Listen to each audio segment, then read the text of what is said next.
Bismillahirrahmanirrahim. Assalamualaikum warahmatullahi wabarakatuh. Alhamdulillahirabbil alamin, wassalatu wassalamu ala imamil mursalin nabiyyina Muhammadin wa ala alihi wa ashabihi ajma'in, amma ba'd. Subhanaka la ilma lana illa ma 'allamtana innaka antal alimul hakim. Matur nuwun. Allahumma anfa'na bima 'allamtana wa 'allimna ma yanfa'una warzuqna ilman yanfa'una. Allahumma la sahla illa ma ja'altahu sahla wa anta taj'alul hazna idza syi'ta sahla faj'al lana ya rabbana kulla syai'in sahlan muyassara. Allahumma inna na'udzubika min ilmin la yanfa' wa min qalbin la yakhsha' wa min nafsin la tashba' wa min da'watin la yustajabu laha. Rabbi shrah li sadri wa yassirli amri wahlul 'uqdatam min lisani yafqahu qawli. Amin. Bapak-bapak, ibu-ibu dan saudara sekalian yang diberkati Allah Ta'ala, alhamdulillah malam hari ini Allah Ta'ala mempertemukan kita semua di majelis ilmu ini, majelis yang kita akan mempelajari hadis-hadis Rasulullah sallallahu alaihi wasallam seputar hukum.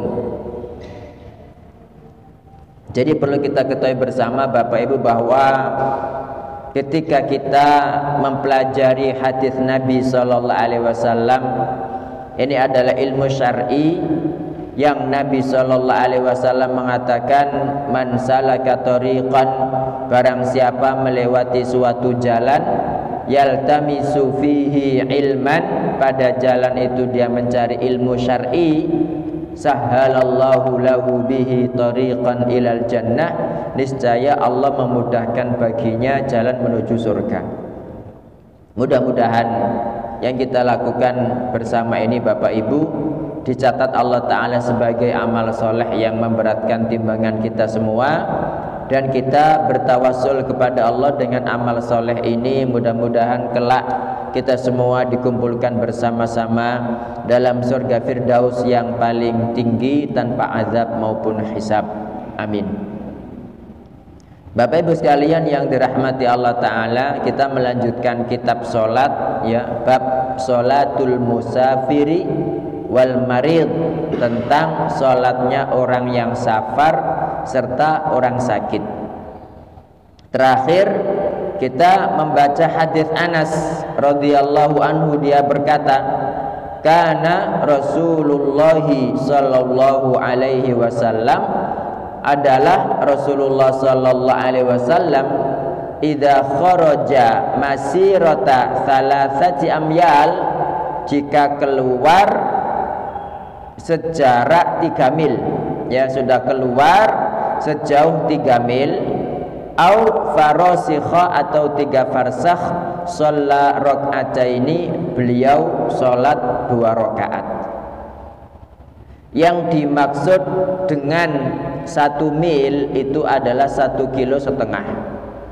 Sementara 1 farsakh itu 4 mil Bapak Ibu. Nggih.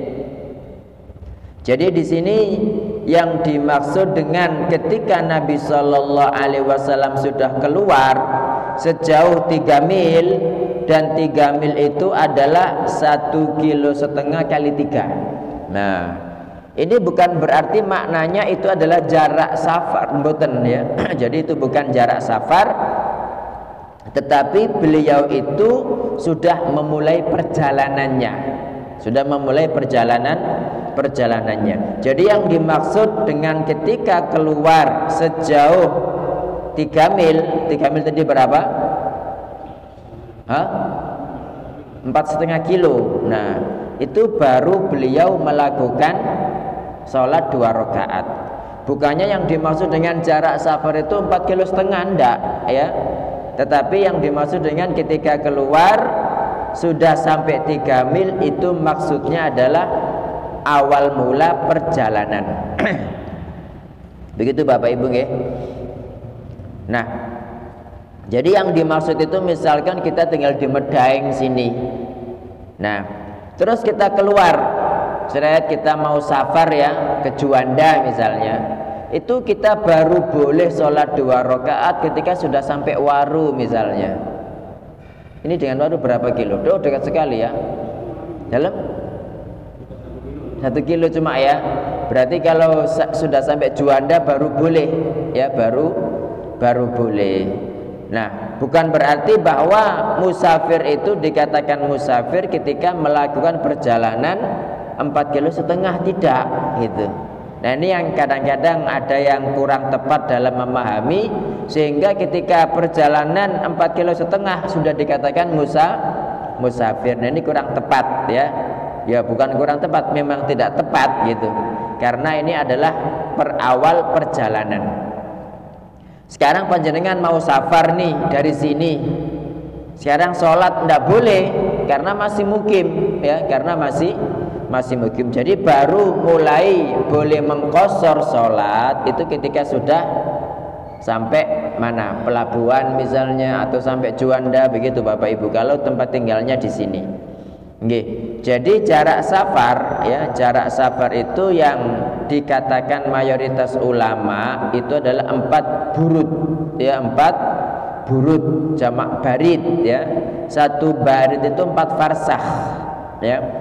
Berarti 1 barid itu 4 farsakh, dan 1 farsakh itu 4 mil. Berarti kurang lebih jarak safar itu 89 kilo. Oke, begitu Bapak Ibu. Jadi untuk masalah safar ini, orang dikatakan musafir itu ada 2 pendapat yang kuat. Pendapat pertama ya, dikatakan musafir ketika jarak perjalanannya itu 89 kilo ke atas. Pendapat kedua yang juga sama-sama kuatnya, selama adat istiadat masyarakat setempat menganggap itu sebagai safar, meskipun 50 kilo, 60 kilo ya, meskipun tidak sampai 89 kilo, tetapi karena kebiasaan masyarakat menganggap itu adalah safar, maka dia sudah boleh menghukumi dirinya sebagai musafir. Memang kalau musafir kenapa? Kalau musafir itu ya boleh menjamak, boleh mengqashar Bapak Ibu. Boleh menjamak, boleh mengqashar. Cuma kalau jamak itu lebih umum, qashar lebih khusus. Qashar itu khusus musafir. Selain musafir tidak boleh mengqashar. Tapi kalau jamak, ya kalau jamak panjenengan tidak musafir boleh menjamak. Ketika sakit, ketika takut misalkan ya, ketika turun hujan deras, nah itu boleh menjamak. Tapi kalau untuk qashar tidak boleh. Qashar itu khusus untuk yang safar. Insyaallah begitu Bapak Ibu. Nah, sekarang kita melanjutkan wa an Anasin radhiyallahu anhu qal. Oh iya. Dan orang itu ketika misalkan saya pergi ke Jakarta jelas 1 pekan ya, Jakarta jelas 1 pekan. Jadi misalkan saya pergi itu hari ini ya, hari ini berarti terhitungkan Sabtu, Ahad, Senin, Selasa, Rabu, Kamis, Jumat ya, sampai Jumat lagi. Itu kalau saya jelas safarnya, berarti saya di Jakarta itu sebagai mukim, sebagai musafir hanya boleh 3 hari 3 malam. Ya, selanjutnya saya menghukumi diri sebagai mukim. Nah, itu kalau sudah jelas berapa lama akan tinggal di daerah itu gitu. Tetapi kalau tidak jelas, seperti hadis yang akan kita bahas ini, intinya pokoknya kalau hajat saya sudah selesai, saya langsung balik. Nah, tapi ini hajatnya nggak selesai. Nah, meskipun sampai 20 hari, maka dia boleh tetap menjamak mengqashar. Nah, ini hadisnya ya. Dari Anas radhiyallahu anhu berkata, kharajna ma'a Rasulillah sallallahu alaihi wasallam, kami keluar bersama Rasulullah sallallahu alaihi wasallam minal Madinati ila Makkah, dari Madinah ke Makkah. Fakana yusalli rak'atain, maka beliau senantiasa sholat 2 rakaat hatta raja'na ilal Madinah, hingga kita kembali ke kota Madinah. Nah, ini enggak dijelaskan berapa lama beliau di Makkah itu. Nah, hadis berikutnya menjelaskan dari Ibnu Abbas radhiyallahu anhuma berkata, aqaman nabiyyu sallallahu alaihi wasallam 19 yauman yaqsuru. Nabi sallallahu alaihi wasallam menetap mukim ya 19 hari beliau mengqasar. Wa fi lafdhin, dalam riwayat lain, bi Makkah, beliau menetap di Makkah 19 yauman 19 hari. Dalam riwayat Abu Dawud 17 hari, dalam riwayat yang lain 15 hari, dalam hadis Imran bin Husain 18 hari. Ya, jadi ini macam-macam. Lah, kenapa Nabi kok selama itu? Kira-kira jawabannya apa? Kok selama itu beliau terus mengqasar? Karena beliau itu nggak jelas menetapnya berapa hari. Ya, jadi pokoknya kalau hajat beliau sudah selesai, beliau segera balik ke kota Madinah. Tapi sampai selama itu belum selesai. Nah, kalau kondisinya sama seperti itu panjenengan, maka boleh terus melakukan qasar. Begitu Bapak Ibu. Walahu, dan diriwayatkan oleh Bukhari an Jabirin radhiyallahu anhu, dari Jabir radhiyallahu an, aqama bi Tabuka 20 yauman, beliau menetap di daerah Tabuk 20 hari, yaksurus sholata, beliau mengqasar salat. Nah, jadi kenapa kok beda-beda? Ada yang mengatakan 19, ada yang mengatakan 20, ada yang mengatakan 17, ya, ada yang mengatakan 18. Nah, ini kan memang para sahabat ketika meriwayatkan mereka beda-beda, mereka taunya itu Bapak Ibu. Tapi yang jelas Nabi Shallallahu Alaihi Wasallam senantiasa mengqasar sholat itu karena apa? Karena beliau ya masih ada kepentingan. Karena beliau masih ada kepentingan. Andaikan beliau jelas menetapnya berapa hari, pasti beliau dianggap sebagai musafir cuma 3 hari 3 malam. Tadi di sini dikatakan Tabuk ya. Tabuk itu adalah sebelah utara Saudi Arabia ya. Antara Madinah dengan Tabuk ini ada 680 km. Jadi pergi ke arah Urdun Bapak Ibu ya. Itu Tabuk. Jadi 680 kilo dari kota Madinah. Jadi hadis-hadis yang baru saja kita baca Bapak Ibu menjelaskan bahwa kita itu dianjurkan ketika safar mengqasar sholat yang 4 menjadi 2 rakaat. Jadi yang sunnah ketika panjenengan safar, yang afdol itu mengqasar Pak. Yang diqasar itu hanya sholat yang 4 rakaat. Subuh tidak diqasar, maghrib tidak diqasar. Jadi cuma maghrib zuhur, asar sama isya. Loh, kalau saya safar tapi tidak mengqasar ya tidak apa-apa. Cuma kurang afdol. Yang sunnah ya, yang sunnah sesuai dengan sunnah Nabi yang diajarkan beliau kepada kita ketika kita musafir, yang paling bagus adalah apa? Mengqasar. Dan kemarin kita sudah membahas hadis Nabi Shallallahu Alaihi Wasallam yang menjelaskan innallaha ta'ala, Allah ta'ala itu yuhibbu an tu'ta rukhsuhu, senang kalau kita mengambil rukhsahnya, kama yakrahu an tu'ta maksiyatuhu, sebagaimana Allah itu benci kalau kita bermaksiat. Dalam riwayat lain Allah itu suka, kita mengambil rukhsahnya, sebagaimana suka kita melakukan azimahnya. Apa itu azimah? Azimah itu lawan rukhsah. Kalau azimah 4 rakaat, berarti rukhsah itu 2 rakaat. Kemudian hadis ini Bapak Ibu juga menjelaskan bahwa seseorang kalau dia melewati suatu negeri yang dia dulu pernah menikah di sana, kemudian pergi, kayak Nabi kan belum menikah kan, pernah di mana? Di Makkah kan, terus pergi ke Madinah jadi penduduk Madinah. Meskipun ketika datang lagi, maka beliau statusnya sebagai musafir.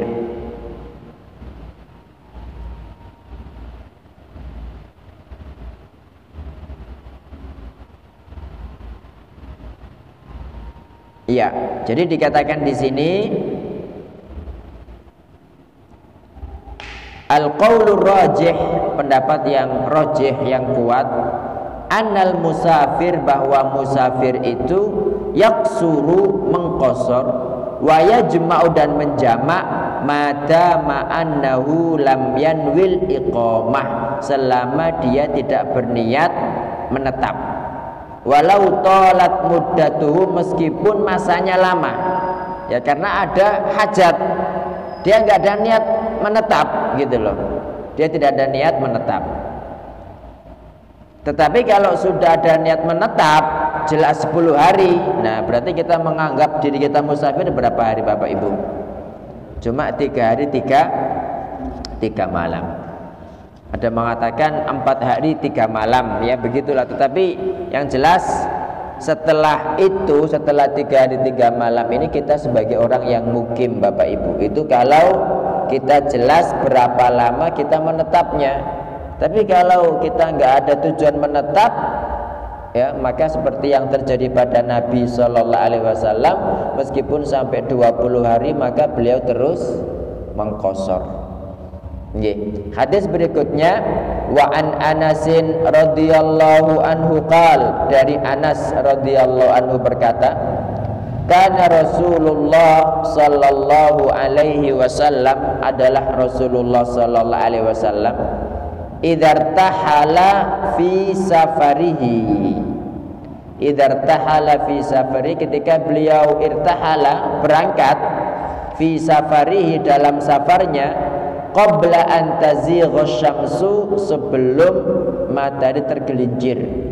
Berarti kalau berangkatnya sebelum zuhur Bapak Ibu, berangkatnya sebelum zuhur jam 11 berangkat, apa yang beliau lakukan? Akhara dhuhra ilal asri, beliau mengakhirkan sholat zuhur sampai sholat asar. Ini maksudnya apa? Beliau melakukan sholat jamak takhir. Tsumma nazala, ya, kemudian beliau turun, fajama'a bainahuma, maka menjamak di antara keduanya dengan jamak takhir. Fa in zaghatis syamsu qabla an yartahil, tapi kalau matahari sudah tergelincir, maksudnya apa ini? Sudah datang waktu sholat zuhur, qabla an yartahil, sebelum berangkat, sholat zuhur, beliau sholat zuhur dulu, thumma rakiba, kemudian beliau berangkat, gitu. Muttafaqun alaih. Jadi maksudnya Bapak Ibu, yang sunnah, kalau kita mau berangkat safar, kalau berangkatnya sebelum zuhur masih jauh ya, bukan 35 menit, enggak. Jadi jam 11, setengah 11 berangkat, berarti yang sunnah apa? Kita menjamak takhir sholat zuhur dan asar, kita kerjakan pada waktu asar. Cara mengerjakannya bagaimana? Apakah asar dulu baru kemudian zuhur? Enggak, tetap urut, zuhur dulu baru kemudian asar, dikerjakan pada waktu sholat asar, gitu. Tapi kalau misalkan saya sedang musafir ini, ya sedang musafir, misalkan saya di Jakarta, ya kan musafir, saya orang Surabaya misalnya, ini mau balik pulang. Nah, berangkatnya ini setelah zuhur, sudah waktu sudah mendengar adzan zuhur. Maka apa yang kita lakukan? Yang kita lakukan adalah kita menjamak zuhur dan asar secara takdim. Jelas ya Bapak Ibu nggih? Tapi kalau misalkan saya baru mau berangkat, Ustadz gitu. Ini saya belum musafir. Saya belum musafir, mau berangkat loh kok sudah waktu zuhur. Boleh tidak saya menjamak? Tidak boleh. Ya, tidak boleh. Kecuali kalau sampean yakin ini nanti datangnya mepet di sana. Ya, datangnya mepet di sana, saya nggak mungkin ada waktu untuk sholat, ya, untuk sholat asar karena pesawatnya itu berangkat jam 3 pas misalnya, karena asar itu jam 3 kurang seperempat misalkan kan. Kalau kita sholat di sana nggak nutut. Nah di sini ini kita boleh menjamak tapi tidak boleh mengkosor. Loh kenapa tidak boleh? Kenapa kok boleh menjamak? Karena kondisi darurat. Karena kondisi darurat. Makanya tadi dikatakan bahwa jamak itu lebih umum daripada kosor. Jelas ya Bapak Ibu nggih? Tapi kalau misalkan saya musafir ya sekarang ya, saya sudah di Jakarta mau balik dan ini sudah mendengar adzan zuhur, maka saya afdolnya adalah jamak takdim qashar, zuhur 2 rakaat kemudian asar 2 rakaat. Tapi kalau misalkan zuhur jam 12, naik pesawat cuma 1 jam sampai Surabaya belum asar, apakah saya wajib sholat asar? Tidak wajib, wong kita sudah sholat asar tadi kok. Tapi kalau baleni men ya terserah. Tapi andai kan nggak baleni jauh lebih baik karena kita tadi sudah sholat. Bisa difahami nggih Bapak Ibu nggih? Nggih. Nah di sini Nabi SAW dikatakan sholat zuhra wal asra thumma rakiba. Jadi ketika sudah mendengar adzan zuhur, beliau sholat zuhur dan asar dulu secara jamak takdim, thumma rakiba, baru kemudian berangkat. Dalam riwayat Abu Nuaim, kana idza kana fi safar, adalah Nabi ketika berada dalam safar, ya. Fazalati syamsu, kemudian matahari sudah tergelincir. Berarti sudah datang waktu zuhur belum? Sudah. Nah, apa yang beliau lakukan? Sholat zuhur wal asra jami'an. Beliau sholat zuhur dan asar dulu secara takdim, jamak qashar, tsummartahala, baru kemudian berangkat. Gitu Bapak Ibu. Hadis berikutnya, wa an Muadz bin Jabal radhiyallahu anhu qala, dari Muadz bin Jabal radhiyallahu anhu berkata, kharajna ma'an nabiyyi sallallahu alaihi wasallam fi ghazwati Tabuk. Kami keluar bersama Nabi sallallahu alaihi wasallam dalam perang Tabuk. Fakana yusalli dhuhra wal asra jami'an, maka beliau salat zuhur dan asar secara jamak, wal maghriba wal isya'a jami'an, beliau juga mengerjakan maghrib dan isya secara jamak. Ini hadisnya sahih ya, berarti menjelaskan tadi kalau musafir itu afdolnya jamak qashar ya, jamak. Begitu Bapak Ibu. Karena Nabi SAW pergi ke Tabuk. Di Tabuk ini 600 berapa tadi? 680 kilo dari kota Madinah. Maka beliau musafir. Nah, tetapi selama 20 hari itu beliau jamak qashar terus. Apakah berarti kita itu menjadi musafir selama 20 hari? Tidak, karena Nabi SAW nggak ada niat mukim. Ketika hajat beliau udah selesai, beliau langsung balik. Cuma tidak jelas Bapak Ibu. Kalau sudah jelas misalnya, maka kita hanya boleh mengambil 3 hari 3 malam. Wa ani bin Abbasin radhiyallahu anhu qala, dari Ibnu Abbas radhiyallahu anhu berkata, qala Rasulullah sallallahu alaihi wasallam, Rasulullah sallallahu alaihi wasallam bersabda, la taqsuru sholata, jangan mengkosor salat, fi aqalla min arba'ati burudin, ya, jangan mengkosor salat dalam jarak kurang dari 4 burud, 4 barit, ya. Nah, jarak 4 barit itu min Makkah ila Usfan, dari Makkah sampai Usfan. Sebetulnya hadis ini Bapak Ibu bukan perkataan Nabi Muhammad SAW ya, tapi murni perkataan Abdullah bin Abbas. Kalau dikatakan ini sabda Nabi maka dhaif, tapi kalau dikatakan ini adalah perkataan Abdullah bin Abbas maka benar. Ya, perkataan Abdullah bin Abbas. Tetapi hadis ini Bapak Ibu meskipun dia adalah perkataan Abdullah bin Abbas, tapi dia dihukumi sebagai hadis marfu, ya, hadis mauquf yang dihukumi marfu. Meskipun perkataan sahabat, tapi dihukumi sebagai hadis marfu. Kenapa? Karena Abdullah bin Abbas tidak mungkin mengambil ini kecuali dari Nabi Muhammad sallallahu alaihi wasallam. Jadi yang dikatakan dengan 4 barit ya, 4 barit itu sama dengan 16 farsah. 1 farsah itu 3 mil. 1 mil 1,5 kilo. Ya berarti ini antara Makkah sampai Usfan itu ya kurang lebih 89 kilo. Itulah jarak safar sesuai pendapat pertama yang kuat. Pendapat yang kedua yang juga kuat, jadi saya katakan meskipun tidak sampai 89 kilo, mungkin 60-70, tapi kalau pada masyarakat setempat sudah dianggap sebagai safar, maka boleh mengambil rukhsah safar. Usfan, Bapak Ibu, Usfan ini suatu kota sebelah utara Makkah ya. Jadi 80 km utara Makkah itu namanya Usfan.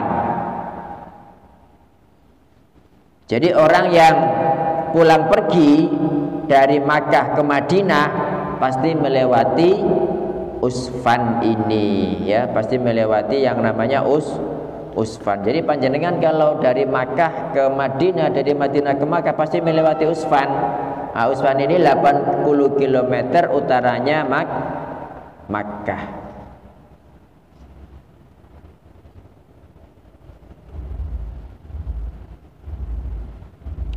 Untuk masalah jamak Bapak Ibu, para ulama ini berselisih pendapat ya.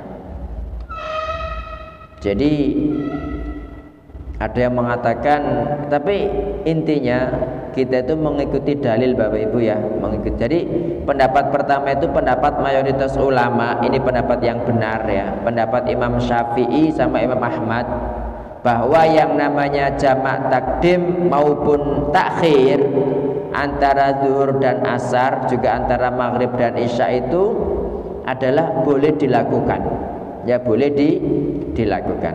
Kalau pendapat Imam Malik ya, bila pendapat Imam Malik, beliau itu hanya membolehkan jamak takhir saja, tidak boleh jamak takdim ya.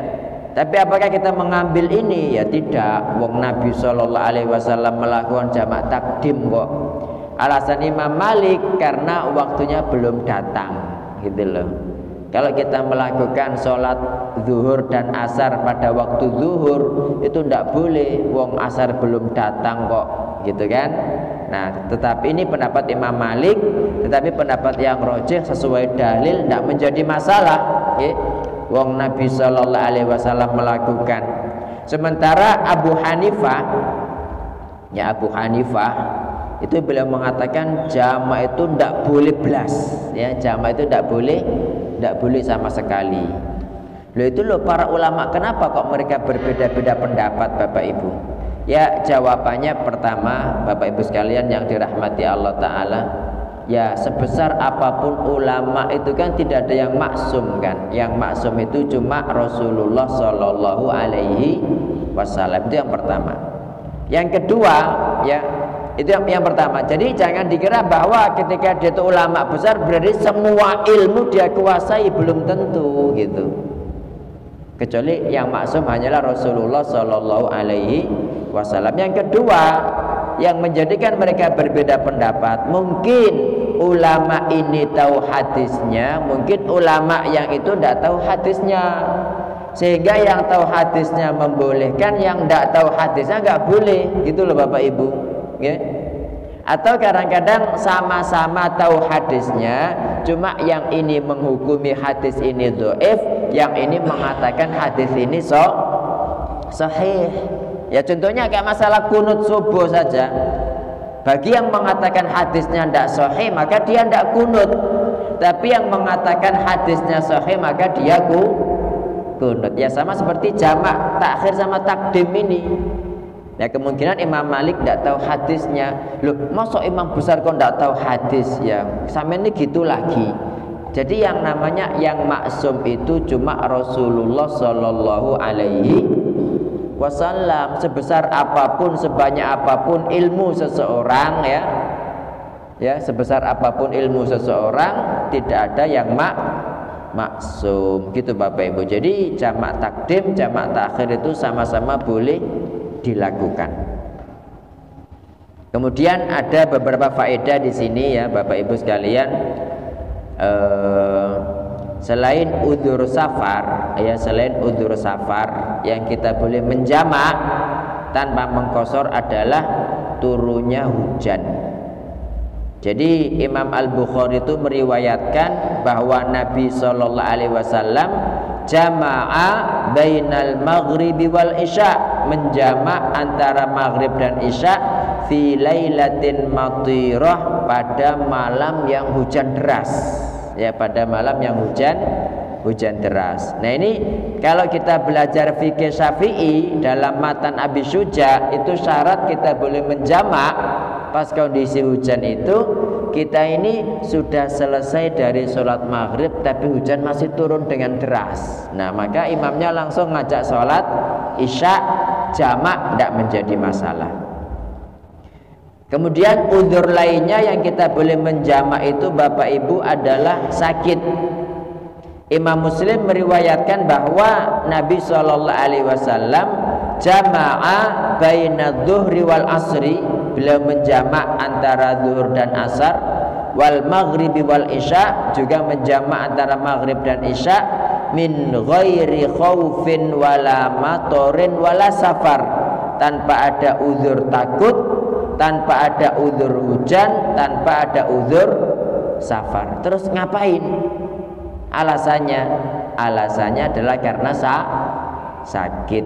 Nah, kayak wanita yang istihadhah itu yang haid terus itu loh. Itu kan dia juga boleh menjamak. Jadi mengerjakan sholat zuhur dan asar pada waktu asar, dan mengerjakan sholat maghrib dan isya pada waktu isya, gitu Bapak Ibu.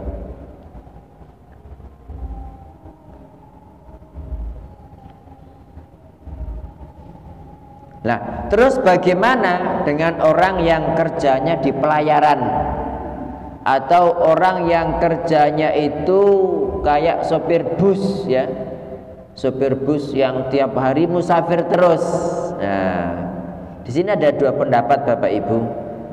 Ada yang mengatakan bahwa memang dia musafir maka dia boleh mengambil rukhsah jamak qasar. Ada pendapat yang mengatakan loh itu kan pekerjaannya sampai kapanpun yang musafir terus. Nah, karena dia sampai kapanpun musafir terus seperti orang yang pelayaran, seperti sopir taksi, sopir bus, sopir pesawat ya, pilot. Nah, maka dia tetap nggak boleh menganggap dirinya sebagai musafir, tapi dia sebagai mukim. Ada dua pendapat itu Bapak Ibu ya, ada dua pendapat itu. Okay. Hadis berikutnya dari Jabir radhiyallahu anhu berkata, Rasulullah sallallahu alaihi wasallam bersabda, khairu ummati, sebaik-baik umatku, alladzina idza asa'u istaghfaru, adalah orang-orang yang ketika berbuat buruk mereka segera beristighfar. Wa idza safaru qasaru, dan ketika mereka safar mereka mengqasar, wa aftaru, dan berbuka puasa. Itu sebaik-baik umatku kata Nabi sallallahu alaihi wasallam. Tapi hadis ini dhaif Bapak Ibu, hadis ini dhaif karena ada Ibnu Lahi'ah.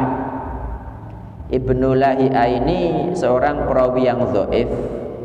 Asalnya dia itu thiqah, tapi setelah mendapat musibah Ya, setelah mendapat musibah, kalau nggak salah itu perpustakanya terbakar kalau nggak salah, maka dia menjadi dhaif. Ini Ibnu Lahiyah. Makanya hadis yang dia riwayatkan sebelum mendapat musibah diterima, tapi setelah dia mendapatkan musibah maka tidak diterima. Ini termasuk yang dia mendapat hadis yang dia riwayatkan setelah mendapat musibah, tapi maknanya benar, ya.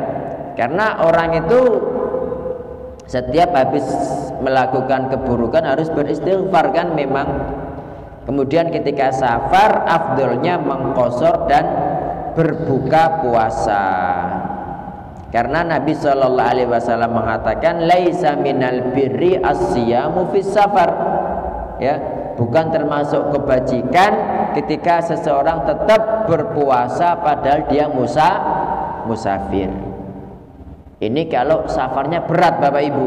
Ya, kalau safarnya berat penuh dengan masyaqqah. Tapi kalau safarnya santai-santai ya, enak, tidak ada keberatan, bulan Ramadan ya, maka yang afdol itu Bapak Ibu bukannya afdol, boleh tetap melanjutkan puasanya. Karena Nabi Shallallahu Alaihi Wasallam pernah mendapati orang-orang yang minta izin begitu dan beliau membolehkan. Tapi kalau ada masyaqqah yang paling utama adalah berbuka.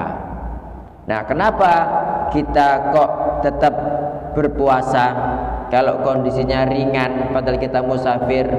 Kenapa? Karena kita iman dengan bulannya Bapak Ibu. Kita iman dengan bulan, sama-sama puasa itu lebih afdalan kita berpuasa pada bulan suci Ramadan. Ya, insya Allah begitu Bapak Ibu. Mungkin ada pertanyaan, monggo silakan. Monggo Pak. Bismillah.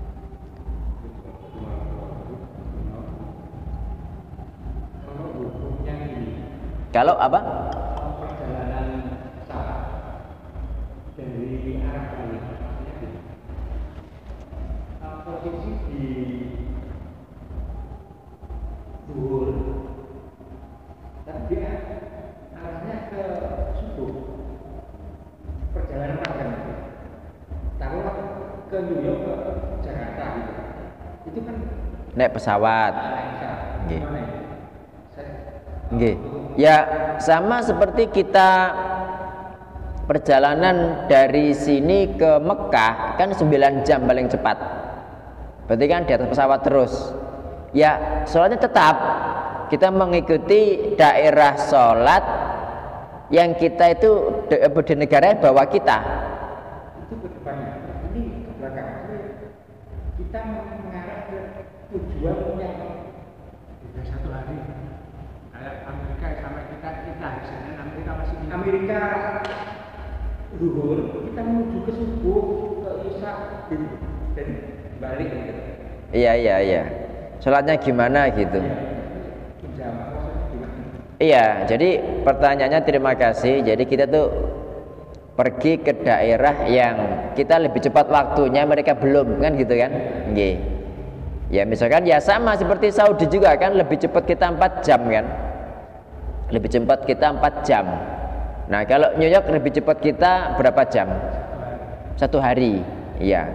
Jadi kalau kita kembali ke sana dan kita sudah sholat, kita menghukumi penduduk sana.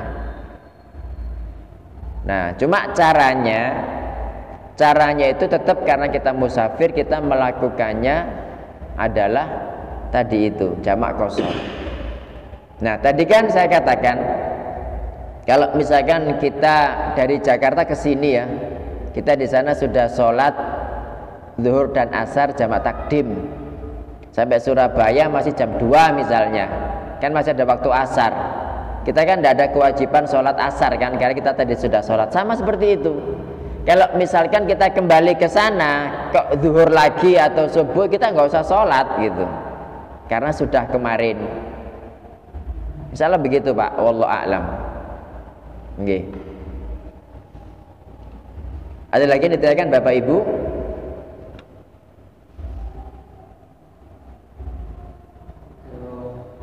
Monggo. Dalam dimensi dunia yang punya kalau di kan ada astronot dia gimana itu? gravitasi dan sebagainya. Nggih, andekan astronot ya tetap mengacu ke waktu dia asalnya dari mana. Misalkan kalau dia dari Indonesia ke astronot ya tetap mengikuti waktu Indonesia. Gitu. Ada juga kan negara itu yang 6 bulan panas ya kan, 6 bulan malam gak ada matahari sama sekali, sama. Jadi tetap itu hitungannya ya tetap 24 jam. Cuma kalau misalkan pas waktunya maghrib kan 5:30 kita misalnya kan, itu kan tetap siang. Ya ditutup selambunya kelihatan gelap, nyalakan lampu kan gitu. Ya, jadi itu tata cara sholatnya itu mengikut ke negara terdekat. Ya misalkan kalau di sini kutub utara misalkan ya ini di Indonesia ya, maka melihat ke Malaysia gimana gitu. Oke, jadi seperti itu. Ya, jadi bukannya selama itu Oke, jadi kita mengikut ke negara terdekat. Insya Allah begitu. Wallahu alam. Monggo ada lagi yang ditanyakan? Hadis berikutnya Bapak Ibu dari Imran bin Husain radhiyallahu anhu berkata, kanat bi bawasir. Aku dulu pernah terkena penyakit bawasir. Wasir ya. Jadi wasir itu bahasa Arab Bapak Ibu. Bawasir aslinya, cuma bawahnya enggak pakai ya, bahnya enggak pakai. Fasa'altun Nabiyya sallallahu alaihi wasallam anis shalah, maka aku bertanya kepada Nabi tentang salat. Nah, ini menunjukkan bahwa kita itu dikit-dikit harus bertanya Bapak Ibu dalam masalah agama itu. Pokoknya harus berdasarkan ilmu gitu loh. Nah, ini pentingnya kita senantiasa bertanya kepada ulama. Fasa'altun Nabiyya, maka aku bertanya kepada Nabi anis sholati, tentang masalah salat. Karena orang yang terkena ambeien itu kan nggak bisa sholat, nggak bisa duduk gitu loh. Faqala, maka Nabi sallallahu alaihi wasallam bersabda, sholli qa'iman, sholatlah dengan berdiri. Fa illam tastati, jika kamu nggak bisa berdiri, faqa'idan, maka dengan duduk.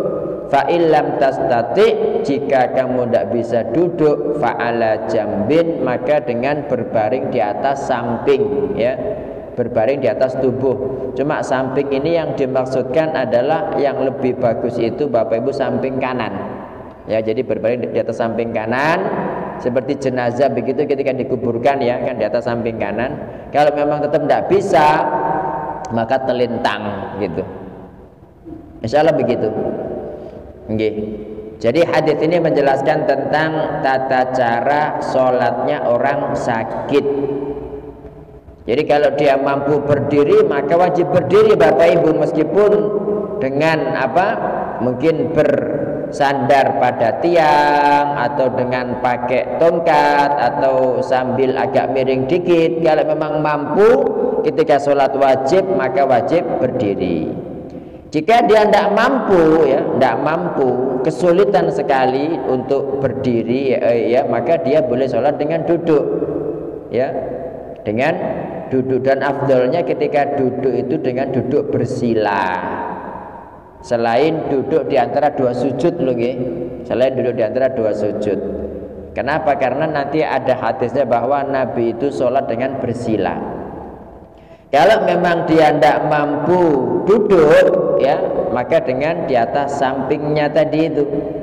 Dan yang paling afdal di atas samping kanan sambil menghadap kiblat. Berarti posisinya kan seperti jenazah ketika dikuburkan kan menghadap kiblat, di atas samping kanan. Kalau misalkan tetap tidak bisa ya di atas samping kanannya, maka di atas samping kanan pokoknya telentang lah. Ya, telentang sambil memberi isyarat dengan kepalanya. Ya, dengan kepalanya.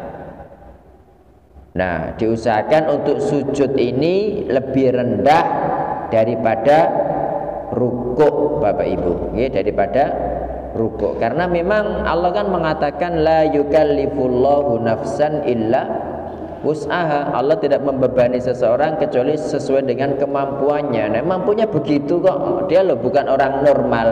Dia kan lagi sakit. Kemudian ada pertanyaan, yang dimaksudkan tidak mampu sehingga kita boleh sholat dengan duduk, itu nggak mampu yang gimana? Nah, itu definisinya nggak mampu di sini adalah dia mendapatkan kesulitan yang saking sulitnya, saking sakitnya sehingga dia tidak khusyuk, sehingga dia tidak khusyuk ketika sholat. Padahal inti sholat adalah khusyuk. Dia adalah khusyuk. Nah, rahmat Allah Subhanahu wa taala Bapak Ibu kepada kita semua nggih. Kalau kita itu biasa melakukan suatu amal ibadah, ya, cuma karena kita itu sakit sehingga kita meninggalkan, atau karena kita safar sehingga kita meninggalkan, itu tetap ditulis sempurna oleh Allah Ta'ala itu. Nabi SAW mengatakan, idza maridul abdu au safara, kalau hamba itu sakit atau safar, kutibalahu makana ya'malu muqiman sahihan, tetap ditulis baginya pahala sebagaimana dia itu ketika mukim, ketika dia sehat. Masya Allah. Insya Allah begitu Bapak Ibu. Kemudian pelajaran terakhir, mayoritas ulama itu mengatakan bahwa sholat itu adalah kewajiban yang nggak pernah gugur, ya, kewajiban yang tidak pernah gugur selama akal masih ada, ya, selama akal masih ada. Jadi ketika akal orang itu masih waras, ya, kapanpun sholat itu wajib dilakukan. Gugurnya cuma dua, ketika orang itu gila atau mati. Nah itu maka dia sudah tidak wajib sholat Bapak Ibu. Insya Allah demikian. Wallahu ta'ala a'lam. Ada pertanyaan? Kalau nggak ada maka saya akhiri sampai di sini Bapak Ibu. Kurang lebihnya saya mohon maaf. Barakallahu fikum. Jika ada yang benar itu semata-mata dari Allah Ta'ala. Jika ada yang salah dari saya sendiri, saya beristighfar dan mohon maaf. Barakallahu fikum. Subhanakallahumma wa bihamdika asyhadu an la ilaha illa anta astaghfiruka wa atubu ilaik. Wassalamu alaikum warahmatullahi wabarakatuh.